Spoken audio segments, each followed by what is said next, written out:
নমস্কার বন্ধুরা, রাসই ভেজে সকলকে স্বাগত। তো আজকে করব কুচো মূলোর ঝাল। তো তার জন্য এই দেখুন মূলো রেখে দিয়েছি। মূলোটা দেখতে কত সুন্দর বলুন। তো চলুন মূলোটা কেটে নিই। এই দেখুন মূলোটা আমি এইভাবে ছিলে নিয়েছি।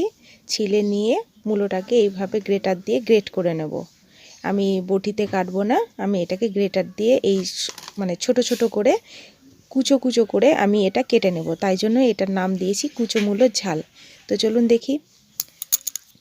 মূলোটা ভালো করে ধুয়ে রেখে দিয়েছি, এইভাবে মিহি করে কেটে নিতে হবে। আর এই দেখুন কড়াইয়ে জল বসিয়ে দিয়েছি, জলটা ফুটে গেছে। জলটার ওপরে আমি এই মূলোগুলো দিয়ে হালকা সেদ্ধ করে নেব, যাতে গন্ধটা না থাকে। সেই জন্য আমি এটাকে সেদ্ধ করে নিচ্ছি, কোনো কিছু দেব না, শুধু আমি এটা ঢাকা চাপা দিয়ে সেদ্ধ করে নেব।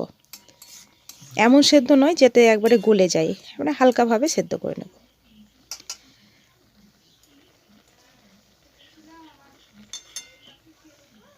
এই মূলোটা আমি জলটা ঝরিয়ে নিই। জলটা ঝরা হয়ে গেছে। এবার আমি তেল কড়াইয়ে চাপিয়ে দিয়েছি, তেলটা গরম হয়ে গেছে। এবার ফোড়ন দিয়ে দেবো জিরে আর শুকনো লঙ্কা। এবার যে আলুগুলো কেটে রেখেছি ছোট ছোট করে, সেই আলুগুলো আমি ভেজে নেব।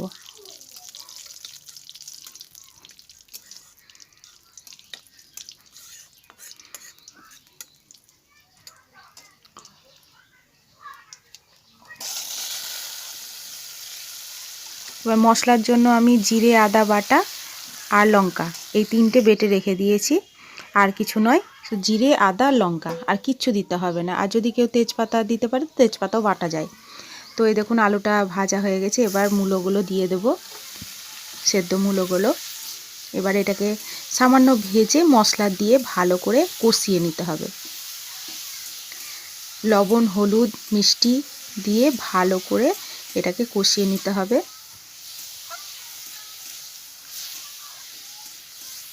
এই রান্নাটা খেতে খুব সুন্দর লাগে, রুটি দিয়ে বলুন ভাতের সঙ্গে বলুন খুব ভালো লাগে। রুটি দিয়ে বেশি ভালো লাগে।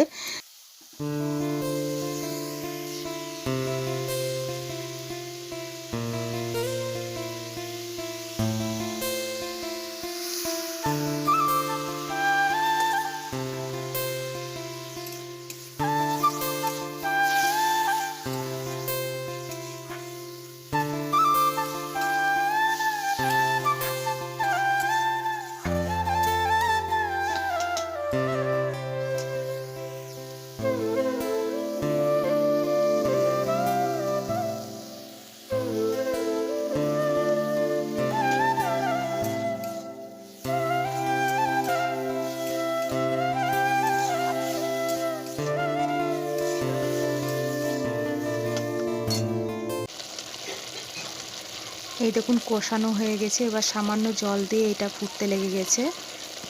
তো এইটাকে ভালোভাবে নাড়তে নাড়তে যে শুকনো ভাবটা চলে এসেছে, এইভাবে নেড়ে নেড়ে শুকনো ভাবটা চলে আসবে, তখন একটু ঘি গরম মশলা দিয়ে নামিয়ে নিতে হবে। খুব সুন্দর লাগে খেতে। তো বন্ধুরা একবার এরকম করে কুচো মূলোর ঝাল করে খাবেন। বিশেষ করে লাল মূলোটা যদি এইরকমভাবে রান্না করতে পারেন তাহলে খুব ভালো হয়। লাল মূলোটা এইভাবে রান্না করে খাবেন। তো বন্ধুরা আজকের ভিডিওটা এই পর্যন্ত। সবাই ভালো থাকবেন, সুস্থ থাকবেন। আমার ভিডিওটা একটা লাইক করে দেবেন, আর যদি আমার পেজে নতুন হন তার একটা সাবস্ক্রাইব করে দেবেন।